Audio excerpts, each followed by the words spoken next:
Right. Thanks everyone who's joined us so far. We're going to give folks a few more minutes to pile in and then we'll get started.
For those of you in DC or a nearby region, I hope you're enjoying this amazingly beautiful day. And if you're wondering why I'm wearing a sweater, that's a good question. It's because it's the uniform I've worn for the last 6 months, and it's a hard habit to change at this point. I think we're almost getting to that point. I'm going to give folks maybe 60 more seconds to join if they're coming from another call, and then we'll get started.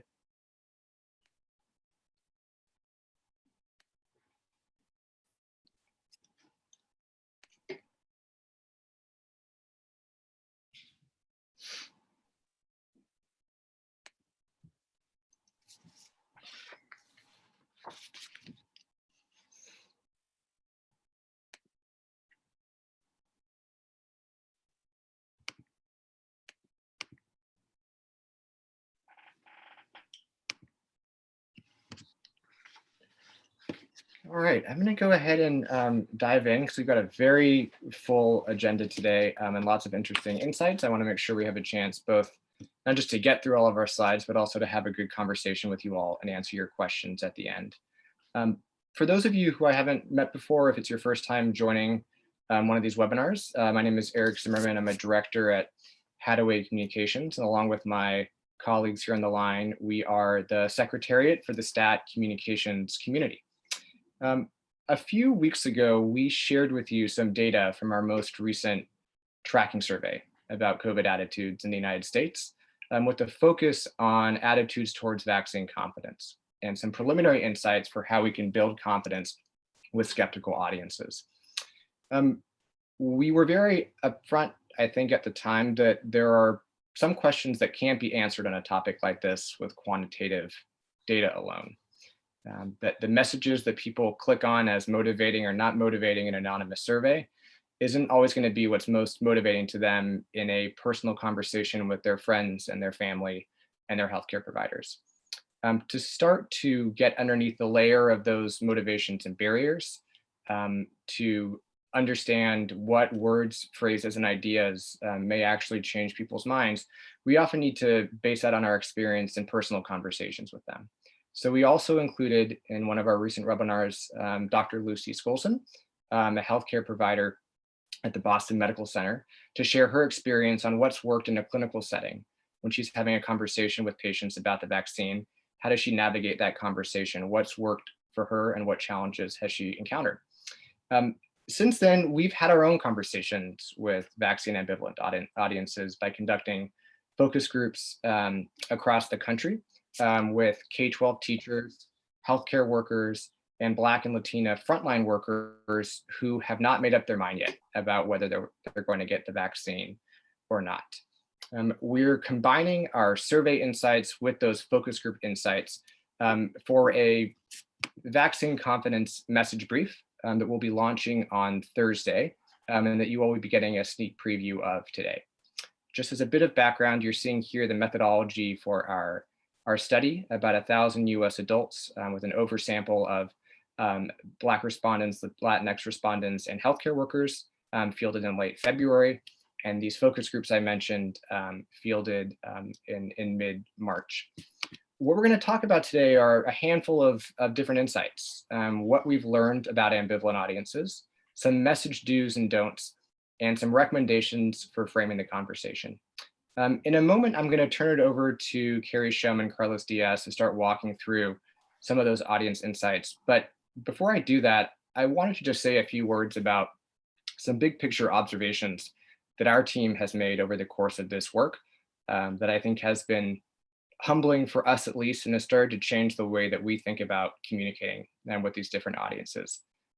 I think there's a common misperception that vaccine skeptical audiences are irresponsible, that they must not get how serious COVID is, and that they must therefore be making their decision or lack of decision about vaccines based on recklessness.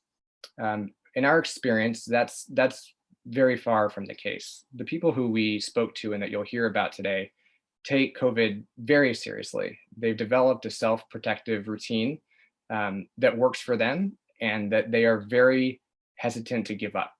And I think we were surprised by the degree to which they saw vaccines as perhaps threatening the very self-efficacy that's become so important to them. So we'll talk more about that as we go. And I think there's a second assumption that vaccine skeptical audiences are low information, or that they are the victims of misinformation. That's also far from the case in our experience. The folks that you'll hear about today faithfully, fairly, and accurately told us what they're hearing from experts. They quoted the CDC, they talked about the latest guidance. We didn't hear a lot about microchips and tracking devices. We heard a lot about the recent studies, the way the vaccines are similar or different from each other, the pros and cons of each one, and the way in which they're interpreting that information in their own personal context to make up their mind about what to do. So I think we'll talk about some insights and some messages, and we'll show you some data, and we'll show you a lot of quotes from focus groups.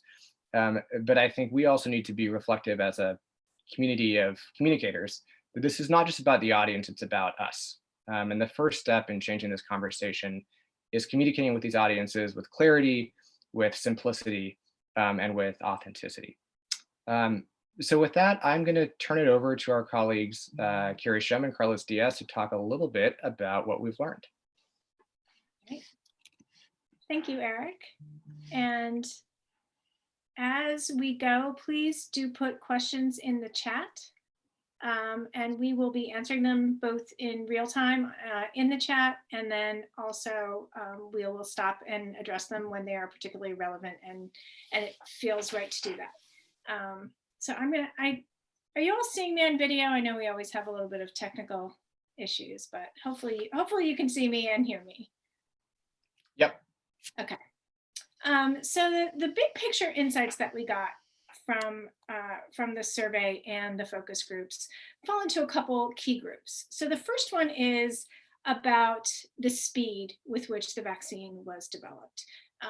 This is people's primary concern, and it's nearly impossible to dispel these in the near future. I think one really important thing about this audience, which is they're not people saying no to the vaccine. They're people who haven't made up their mind, and many of them are not yet. One woman said to us, "I know I'm going to get it. I'm just not getting it today." So and a lot of this is seated in, I want to see what happens. I want to make sure that there isn't some side effect or something going to happen that hasn't shown up yet. So if you go to the next slide, the fear of side effects kind of goes hand in glove with the created too quickly idea. And they are by far the top concerns that people have. Certainly a lagging indicator of violates my personal rights in the list that we had. And people, again, as Eric said, people are very attuned to this, and they are somewhat perplexed by it. This woman said there are health issues we've been researching for 50 years and we don't have an answer. And then there's this thing nobody knew about, in less than a year, you've got a cure. Like, that does not seem right to people, and they want to learn more about it. And then the other idea of, they're safe for the clinical trials, but not beyond the short term. And we're, of course, living only in the short term, in that we've only known about this for a year. So people are, again, the speed, the overwhelmingness, this sort of miracle cure showing up so quickly leads to skepticism for a lot of people. Also, as Eric said, people don't want to abandon the self-protection measures that have worked for them and the sense of control. So people, when they're masking, when they're staying at home, when they are going through we talk with healthcare workers who enumerated for us all of the things they do before they come in the house with their family. They change in the car, they put the stuff in the garage, they take a shower before they hug their child. They are taking this very, very seriously, and they don't want to upset the apple cart. And part of that also is going back to the side effects. They say, what if I'm sick and I can't go to work? So they're looking at the disruption both of these self-protective routines, but just a sort of daily routine, particularly for people who are hourly workers, as many nurses are, or dental hygienists, or the other kind of people we spoke with. They don't want to feel bad for a week, or a few, even a few days could be very upsetting to them. So when we looked at this, we looked at the likelihood to get the vaccine, and then we asked about concern about COVID. And the people who are less likely to get the vaccine are less concerned about personally contracting COVID. And this was one of those findings that had us all scratching our head for a little bit until we did the focus groups. And then it made perfect sense. You can look at this data and feel like it indicating recklessness. It's really not. It's indicating, I feel like I've got it covered. I'm not worried about getting COVID because I've protected myself now for a year, and it works. So this dental hygienist we spoke with said, I don't touch my son until I've disinfected myself. What I'm doing is working for me, and I don't want to mess with it. And then another frontline worker said, I do my part without the vaccine. I don't go out, I go to work, I keep my action. So they're feeling confident and in control, and they don't necessarily need someone else to come tell them to do something different in order to stay safe. Unsurprisingly, there has been a lot of conflicting messages, and that leads people to be skeptical now that the vaccines are as important as the experts claim. One of the truisms of public health communication is simple, clear messages repeated over time. And we haven't been able to do that in this pandemic for a whole host of reasons. Everything changes constantly. There's always new information, but that has led people to be, I always say, they're sort of verifying and then trusting what they're hearing from experts. So among people who are likely to get the vaccine, they are on board. They do believe that it's very important in stopping the spread. Among people who are less likely, they're less likely to think that they're important to stop the spread. So we have to understand that and be really consistent from now on about what we are asking people to do and why we are asking them to do it. And this, even in the time since we've done this focus group, there's been new information about this first point. If I knew for a fact that vaccines actually block infection and transmission, that would draw me toward it. Now we have a lot better information on that. This would be a message point that we should, needs to be very consistently and clearly explained to people. And then this idea of they're not actually a magic bullet. If you're not careful, you can still get it. And if you're not careful, you can still spread it. This led people to say, there's a lot of balancing going on. People saying, why would I take this risk of something that I'm not sure about the long-term effects? It might make me feel ill for a few days, and I can't really change anything anyway. Why don't I just keep doing what I'm doing rather than starting to change right now? And then, we go back to these things. My only trust is time. I want to see what happens over time. I'm concerned that there's always something new coming from the CDC, and going back to the sort of debacle with the masks at the beginning of the pandemic. People remember that and the chaos it created. And so they're just sort of, again, I know what I'm doing. It's working for me. I'm going to sort of wait and see. And again, thoughtfully consider, review, and assess, and then I'll make my decision. I'm going to turn over to Carlos to take us through the next set of data. Great. So as part of our research, we also did a series of focus groups with Black and Latina healthcare and frontline workers. And one of the things we learned was access to vaccines not hesitancy is often a greater concern for communities of color. As I'm sure you all are too, we are often hearing this persistent talking point that Black, Latinx, and other communities of color are hesitant to take the vaccine, which some are, but so are many others in the US, including many white people. In our focus groups, we heard that getting access to vaccine is a greater concern. One key thing that the data showed us from the survey that we did was that Black and Brown communities do not have significantly different concerns about safety and efficacy than those expressed by other audiences. So in our survey, Black and Latinx respondents had some of the same concerns as white respondents, such as that the vaccine was created too quickly and that they may have significant side effects. And these concerns, as you can see in this table, pretty much consistent across all groups. They might be differing somewhat in the numbers or what's the top concern, but some of the concerns are very similar in one group to the other. And that's consistent to what we heard in our focus groups. In our focus groups, we heard that a concern that is more significant among communities of color is access.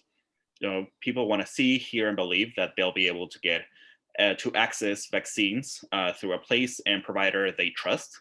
And they want to know that they won't be denied treatment because of who they are, and that there are accessible points where they can get the vaccine. We've heard one of the Latina front workers say, do these medical facilities have enough support to take care of these people, these different ethnicities and demographics, because of stories that this person had heard about people being denied care at health medical facilities. From another participant in this focus groups, we also heard, right now there's nowhere in the city where I can take my parents close to get it. So that's the only issue that I'm having. This person was most concerned of I want my parents to get it, but there's nowhere close. And where it is, I have to drive too far away, which somebody as a frontline worker, that means taking time off. Another thing we learned was that social proof of others getting vaccinated and the tangible benefits that come with it may play the most significant role in motivating people to put their fears aside. As more people in individuals' personal networks become vaccinated and stay healthy, people's fear of side effects may be assuaged. So additionally, individuals may overcome their concerns once their vaccinated friends and family are able to safely spend time together, or once vaccinations are expected or required by their workplaces. So as you're seeing more people in your network getting the vaccine and getting to participate in those family reunions or gatherings that you would like to participate in, some of these people that are hesitant about the vaccine are much more likely to want to be able to take it. And we saw that come across in our survey and in the focus groups. Data from our survey show that 44% of those less than likely to get the vaccine say they want to wait for more people to get the vaccine before they make up their mind. So seeing and hearing about others getting the vaccine can be a motivator for them to speed up that timeline of when they would get it. In our focus groups, again, we heard participants say that they know they're going to eventually get it. And one thing that might motivate them to get it faster would be to see others getting vaccines or the workplace requiring to do so. So one of the frontline workers was, I know I'm gonna get it, just not right now, but still this person will eventually get it. Another healthcare worker said, I know if I don't get it, I feel like I'm gonna be missing out on a lot of things. So that's a powerful motivator for somebody seeing, again, those family or friend gatherings that they wanna be participating in. That's a motivator for them to be able to get it quicker than they normally would. And then K-12 teachers said, I know I'll eventually get vaccinated if my job requires it. And seeing more and more people get vaccinated and knowing students are going to coming back to schools and we will be on campus together is also another powerful motivator for that person to get vaccinated.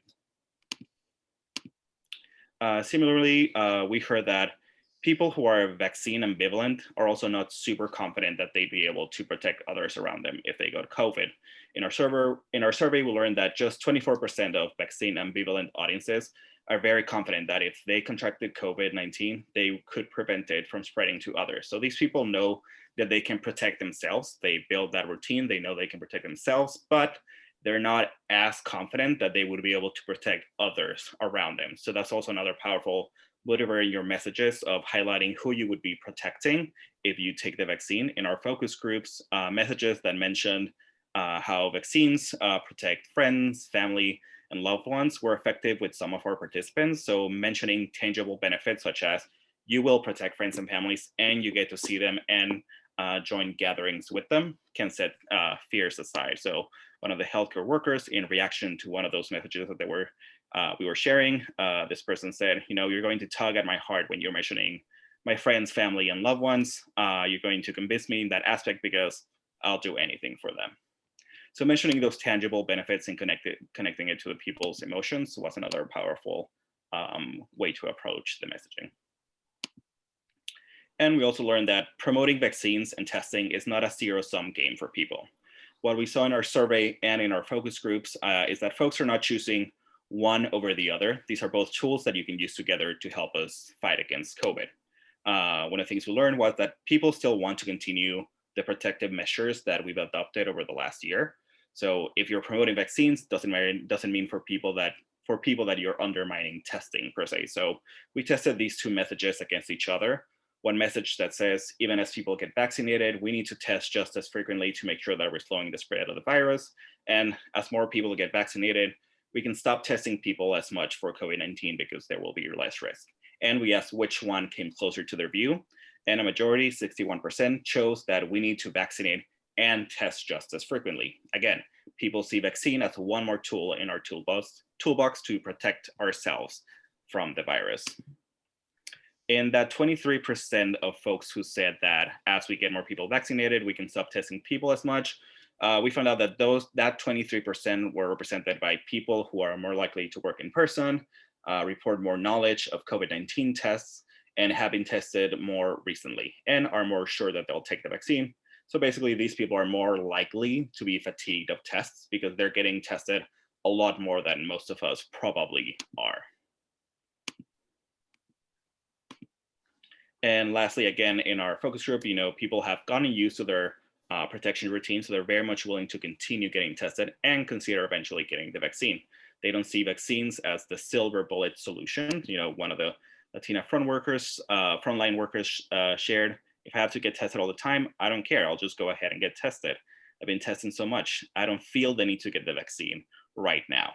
But there are others, they say, when I think, I should think about it. So again, the willingness is there. It's just how can we speed up that timeline for them to be able to get it. All right, so in a moment, we're going to pivot in and talk about what this means for messaging recommendations with a series of do's and don'ts that have come out of this research. But I know we've gone in a very rapid fire fashion through a lot of complicated and weighty subjects. So I just want to pause for a minute and see if there are any questions about what we've gone over so far that we can answer before diving into the messages.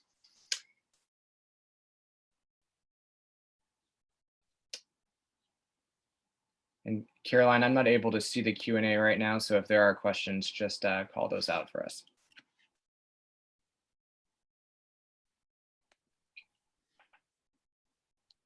No, I think you're good, Eric. All right. Well, so this next section is taking some of these insights we've developed and translating them into message recommendations. In some of the work that we've done, and in probably a lot of the messaging documents and briefs that you often see, we land on fairly prescriptive language. Here are the words and phrases that you should use in this order, and in this sequence, and in this narrative, and use it precisely in this way because it tested at the highest level. We don't think that necessarily is going to apply to this topic. The reason being that audiences are primarily looking for trust, authenticity, understanding, and personal validation when they're deciding on a topic as weighty as being vaccinated. So what I think we need to be left with is not prescriptive language to read verbatim as much as do's and don'ts to use and to avoid.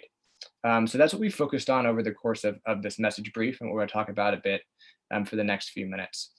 We're going to walk through 4 recommendations that, based on our focus groups and surveys with ambivalent audiences, do the most work in meeting them where they are and then helping them turn the corner and build a sense of urgency to make that decision. They are: 1, help people across the finish line; 2, frame vaccines as a tool, not as an ultimatum; 3, emphasize the benefits side of the risk-benefit equation; and then finally, refrain from using insistent, demanding, or urgent language. I'm going to walk through each of these one at a time and talk about where we got this idea from, what we heard in participants' own words that led us here, and then what that might mean for your communications moving forward. So first, help people across the finish line. Most of our participants said they would get the vaccine eventually, or mentioned how much they wanted to get to yes. We need to help them make the final step and highlight other people who were once ambivalent, but made up their mind to get the vaccine. Here's a few different elements of that.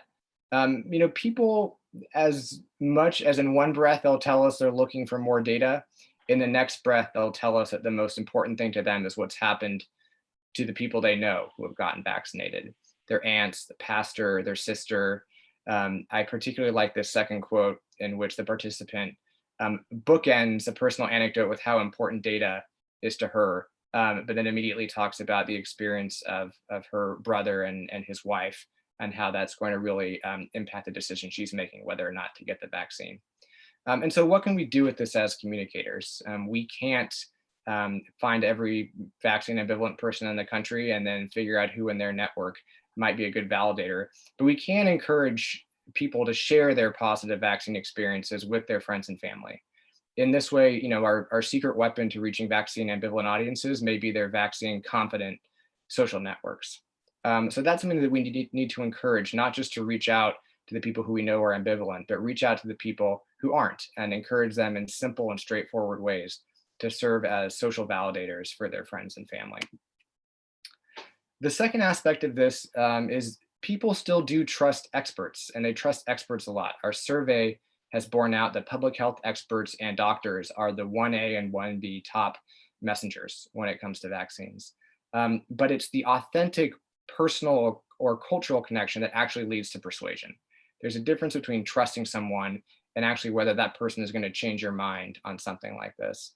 As we heard in our focus groups, it's not just does someone have a degree, it's do they look like you? Do they speak your same language? Do they understand your environment and your culture and your ethnicity? Or do you have a personal connection? This teacher's sister was a registered nurse, and so she's been a great source of expertise and authenticity as this teacher's been making up her mind. And again, there aren't enough experts to go around for every vaccine ambivalent person, but we can do is help experts humanize themselves, not that they aren't human to begin with. But in addition to talking about the data and the technical advice that experts can offer, we'd encourage them to talk about the advice they're giving to their friends and family.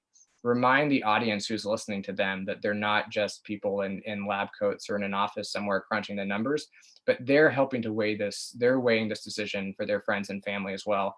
They're answering the same questions, and that they empathize with the debates that people are having in their minds when they're trying to make up their mind.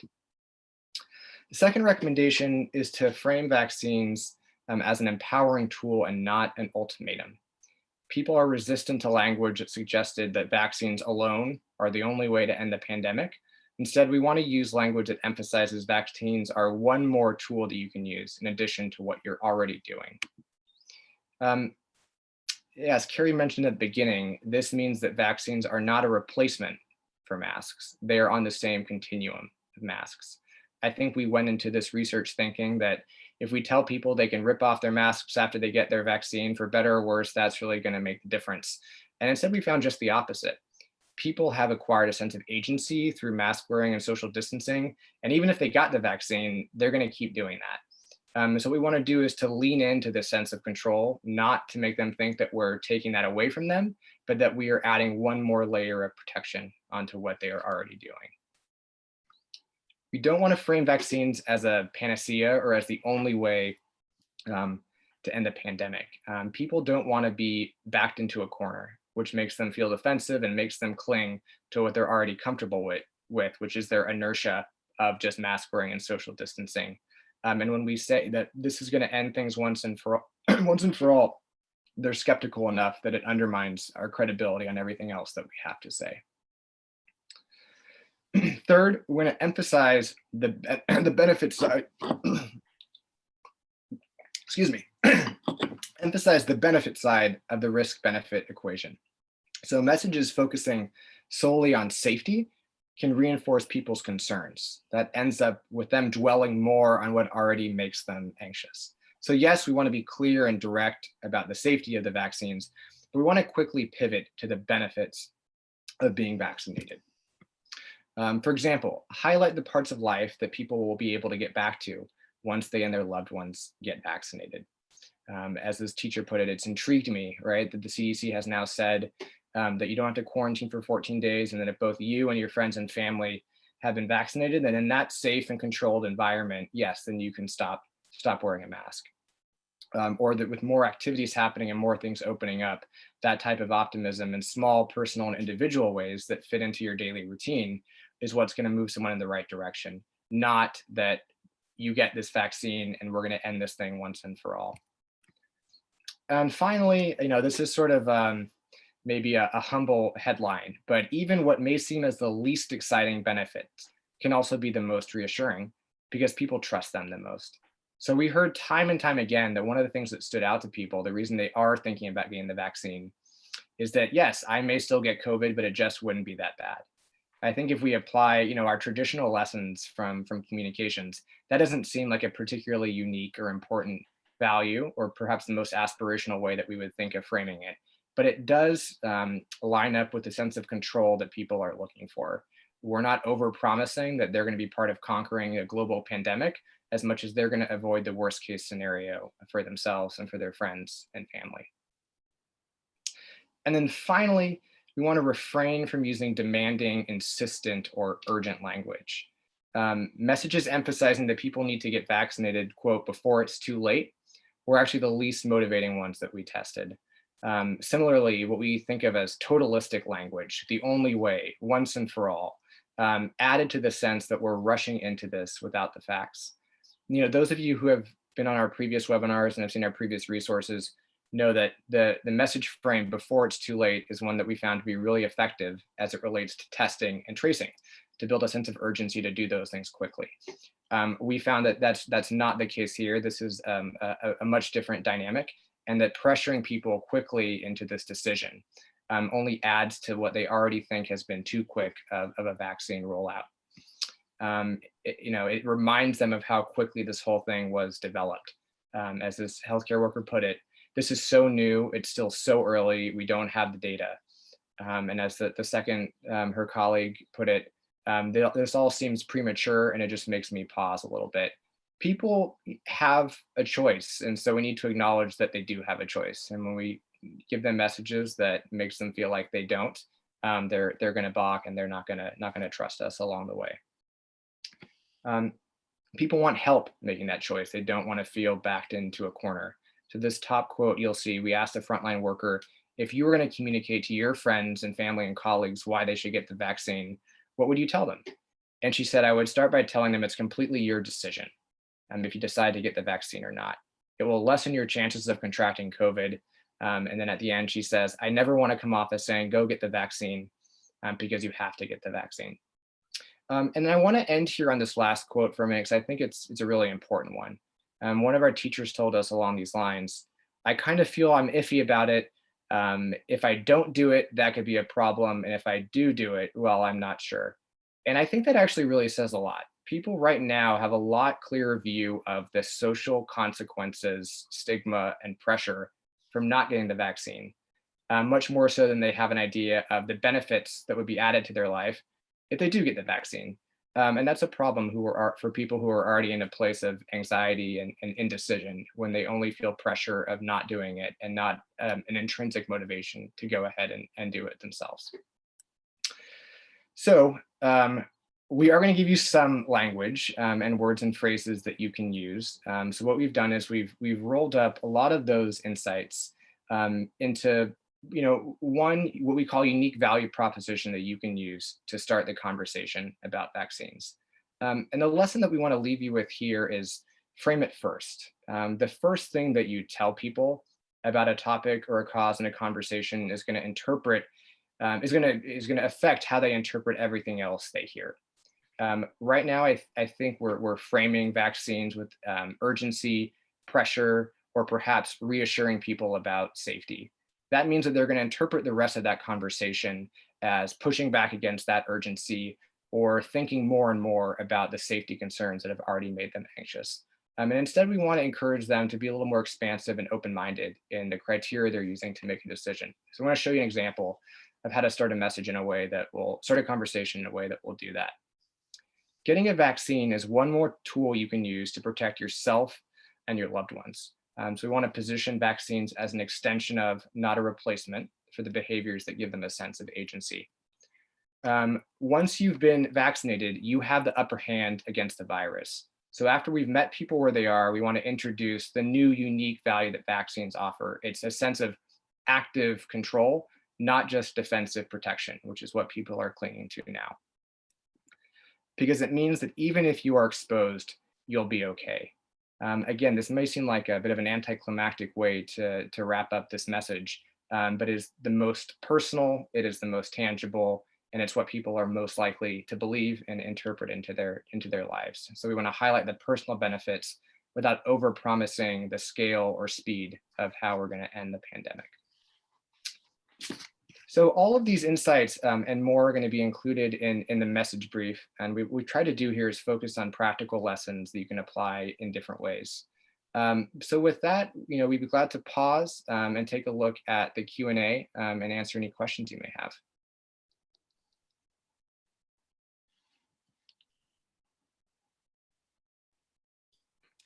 Eric, we have one from our last presenter, Gilberto, and said, can you say who or where the interviews were done? Does county of residence equal different views?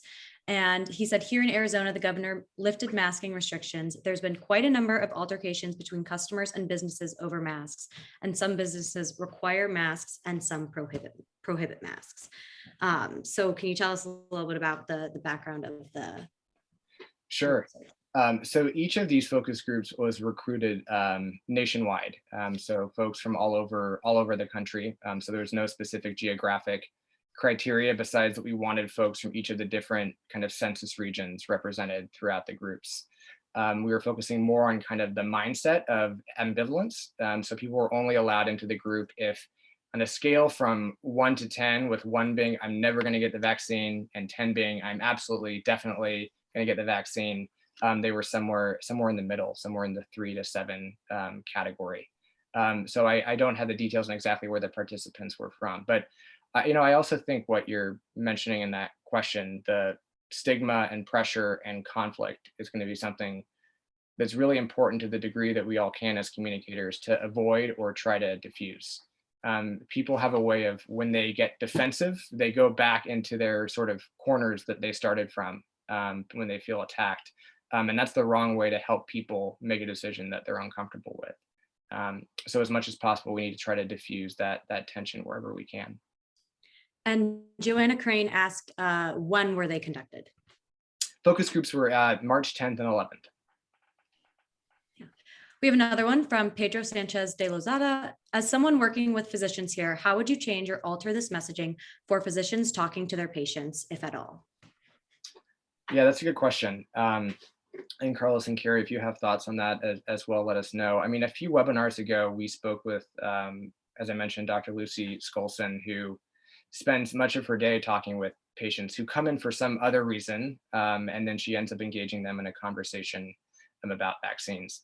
And what we found is that the most important thing is in that relationship to maintain trust and to be able to say whatever you're going to say in an authentic way. So I think in the clinical setting, the most important thing is what feels right to you based on the patient and based on your relationship with them. We found that relaying a provider's personal experience of why they decided to get the vaccine, as simple as that sounds, is very powerful in the sense that it combines their expertise with sort of a personal testimony that they ended up okay. But Carlos and Carrie, what else comes to mind along those lines? Yeah, I think these principles still stand. These are good ideas that help, especially given Gilberto's question, they diffuse the situation. I think a vaccine, somebody who's ambivalent is probably expecting their doctor to kind of come down on them or really push them to get it. And I think you can diffuse that by looking at these ways of showing it as a continuation of something they've already done. Sharing those personal stories are incredibly helpful. Dr. Skolson even has a picture of herself getting hers, and she recently had a child and is nursing and is able to talk through how she came to that decision, which required some thought and some engagement on her part to really feel good about. So I think it's that idea of truly a conversation rather than a pushing people to make a decision in a moment. You may have several conversations before someone is willing to before someone decides, however they do decide to go. And so I think it's that cliched idea of keeping those lines of conversation open and revisiting it as you see patients over time if they haven't done it. Another research question from Patricia Doxey. Were your findings cross-tabbed by race/ethnicity, example, Black versus Latino, age, and political affiliation? If so, did you find different findings for these groups? Yeah, it's a good question. And so, a bit earlier, we did detail some of the differences and concerns by race and ethnicity. And what we found there is that there is perhaps slightly higher levels of concern, slightly, among Black and Latinx respondents, but they're not different concerns. Concerns are widely shared, and there's a subtle amount of degree. What we did actually find that was more of a distinction was age. We found that young people had actually the highest levels of what we would call kind of attitudinal hesitancy, not concerns about access, but just like, I'm not ready to get this yet for whatever reason. They're really indexing higher on age than they were on ethnicity. But we'd be glad to share both these slides and last webinar when we had more details on some of those demographic differences. We can send that your way as well. A question from Maura Fitzgerald. From your research, would you think messages that hold up getting vaccinated as a badge of honor or as an honorable thing to do for family/community will resonate, or just make people who are already vaccinated feel good about themselves, but not really move the undecided? That's a really good question. And I think it all comes down to execution. I think the phrase badge of honor, it sounds problematic to me in the sense that people who are not vaccinated now and haven't decided if they're going to already feel a sense that they're being judged. And so anything that positions people who have been vaccinated as better in some way than their counterparts is probably going to backfire. However, I do think the idea of, I got this vaccine to do it for my friends and family is really powerful. And I think if you can present that in a way where it's selfless in terms of, I did it for other people, rather than I feel a sense of honor and pride and virtue because I did it, I think that's sort of the fine line that turns from a very motivating message perhaps into a problematic one. Thank you. From Anna, did you ask any questions about vaccine preference? If so, were there any findings about how to best frame the response?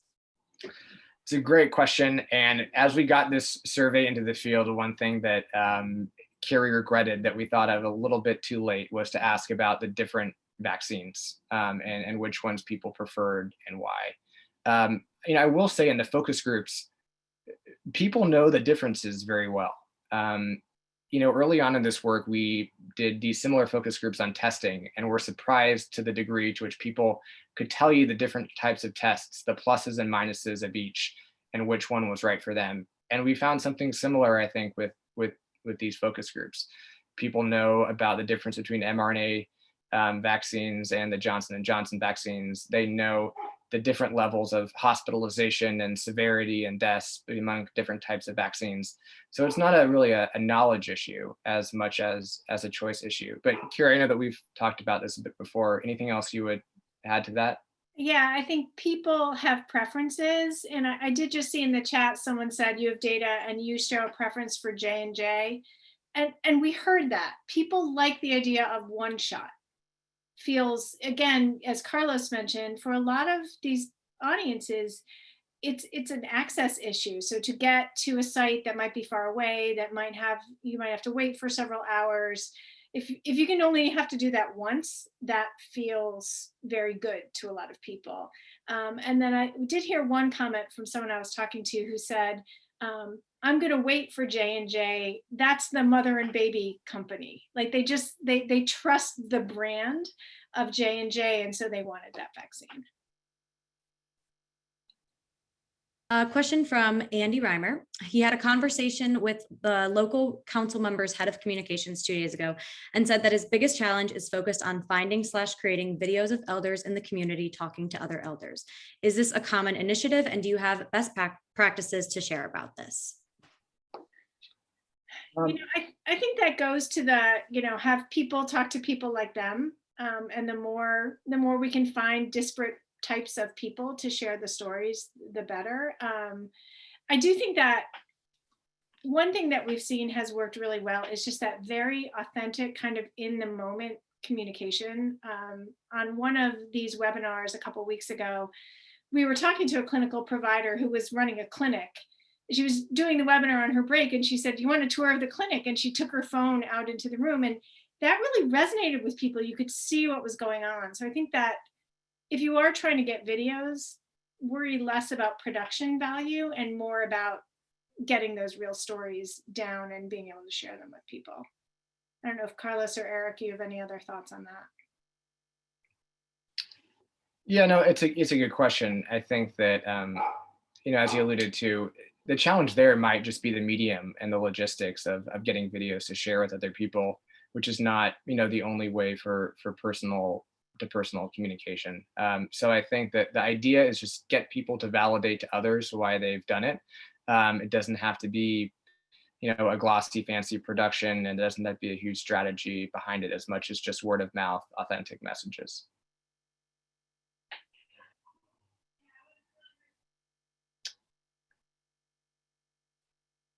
All right, any other questions?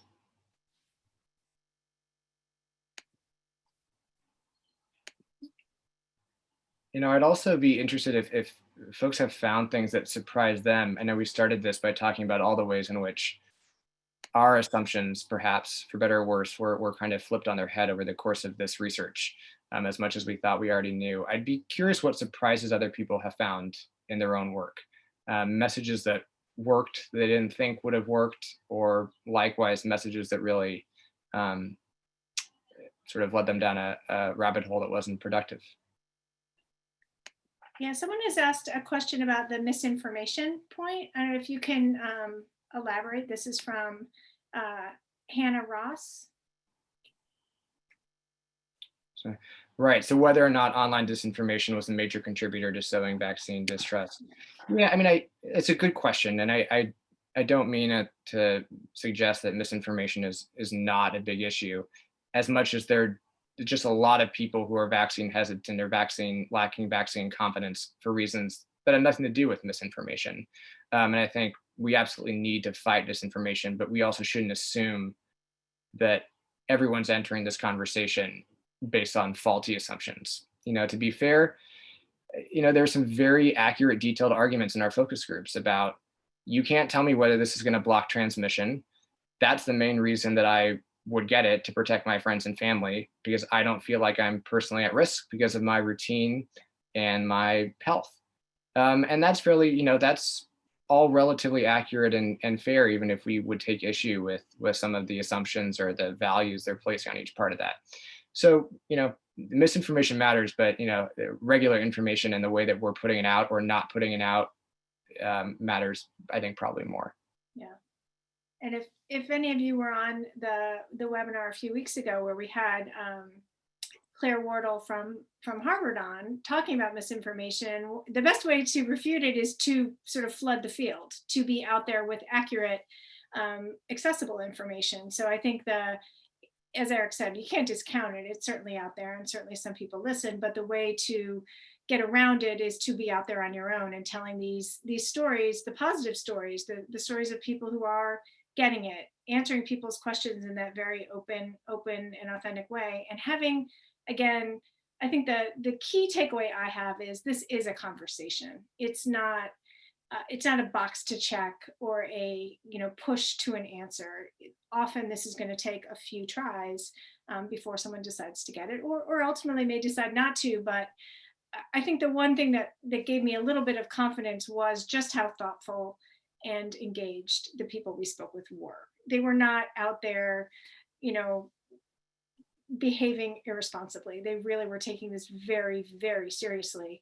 And they were people like dental hygienists and emergency room nurses. And to give them credit, these are people who've been exposed far more than any of us, like many of us likely have been, and they have not gotten it. So what they're doing is working for them, and they're right to trust themselves. A question from Michael Carney. Is there anything in your research that would suggest workplace vaccination sites with accompanying messages that are authentic would help us move from hesitant to vaccinated? So a really good question, actually. In our recent data, we've seen there is actually fairly strong support for workplace testing. People were reporting that they would be willing to get tested at work, especially with rapid tests. There was actually a very slight decrease between our last study wave of the survey and this one in the amount of people who are willing to get tested at work, but it was still really high. And I think that's also showing that more people are going back to work, and so the population is changing a bit from those who have felt most at risk to a slightly broader population who right now perhaps doesn't feel as at risk. That said, still very high and significant levels of support. And I think this is similar to the access issue with vaccines, is that if you make it easy for people to do something they're already generally willing to do, they're probably going to go ahead and do it. So yeah, I think that would be, there's a lot of potential to that. And we heard in our focus groups from the people who are hesitant to take the vaccine that if they saw their workplace demanding it to do it and seeing their other colleagues doing it, they know they would eventually take it.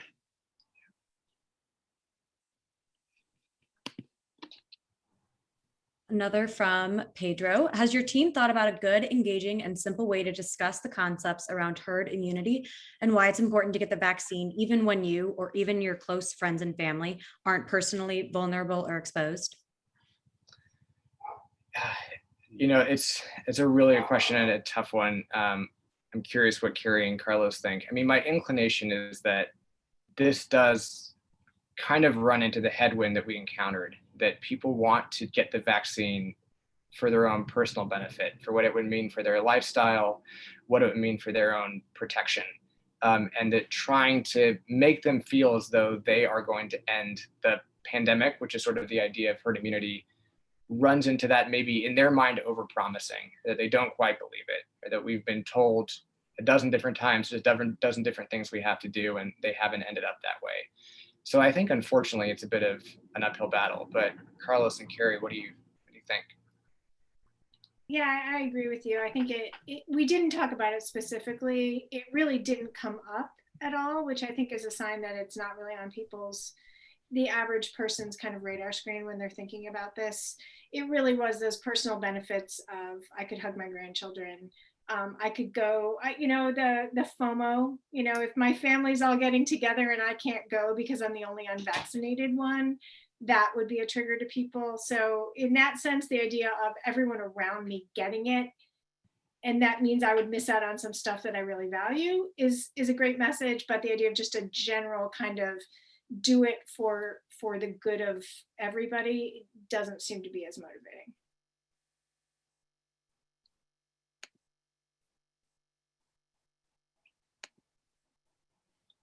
And thank you, Caroline, for defining my term. All right. Any other questions or surprises or thoughts? I mean, I have one, which is, I know in a lot of these calls and discussions, people say, I wish we could have a big national campaign where we told everyone sort of what to do or how to do it. And I do think that's the power of this network of communicators, is you don't have to wait for a big ad campaign, although there are several really good ones out. This kind of consistent messaging and sort of taking the temperature down a little bit on the tone. If everyone was out there with some variation of this unique value proposition, I think you'd see a lot more interesting conversations happening. And I think you would ideally, at least based on what we've been doing, people had great conversations in our groups, and they were all kind of supporting themselves through this thing. And they know this is the sort of heartbreaking quote where the woman said, I want to want it. Like, she really felt bad about herself that she wasn't ready to get it yet. And I think the more you can support people as they're wrestling, which things to them is a complicated decision, the better for everybody. So I think that that's the power of this network of people, is the ability to get messages out to all quarters of this country in lots of interesting, all the things in the chat of the interesting creative ways people are doing it. Keep doing that. And hopefully this toolkit can be a help to you in doing it. Yeah. I see there's one more question here in the Q&A. Did you ask about the general fear of the government or outside of the fear of the vaccine itself? And if so, what were your findings? You know, it didn't really come up. I think I was surprised at the degree to which government mistrust was not really a factor one way or another in these focus groups thus far. I think if anything, the institution people have in mind are the pharmaceutical companies. They're more skeptical about, if anything. But I will say that is actually a great transition to previewing our next conversation in a few weeks. We're going to be joined by former Congressman Denver Riggleman, a Republican from Virginia, and also former intelligence officer, to talk about misinformation, specifically misinformation within the conservative and Republican audiences, and different ideas for how to combat that based on his both time in Republican politics and also experience as an intelligence officer working in Eastern Europe. So very excited for that conversation. And I'm sure, not to preview anything, but I'm sure distrust of government will certainly come up there as well. So that'll be in 2 Wednesdays from now.